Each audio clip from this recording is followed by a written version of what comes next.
एक को पता है जरा सा यहाँ पे चोट लग जाए पूरा जिस्म हिल जाए,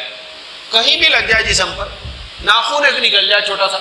या ज्यादा कट जाए। कभी कभी ऐसा होता है नाखून का ज्यादा कट गया,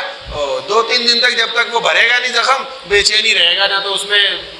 साबुन ज्यादा लग जाए तो मुसीबत, खाना खाते रहे तो मसाला लग जाए तो मुसीबत,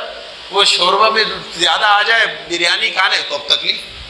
हालांकि भाई जरा सा तो हुआ ही है। ये हुजूर ने ऐसी मिसाल बयान फरमा दी कि जाहिल से जाहिल आदमी भी समझ सकता है इसको। इसके लिए किसी बड़े लंबे चौड़े उलूम की और रॉकेट साइंस की जरूरत नहीं है। फरमाया मोमिन ऐसे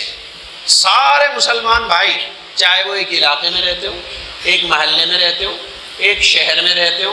एक सूबे में रहते हो, एक मुल्क में रहते हो, या मुख्तलिफ ममालिक में दुनिया के किसी भी कोने में रहते हो मोमिन, हो मुसलमान, वो सारे के सारे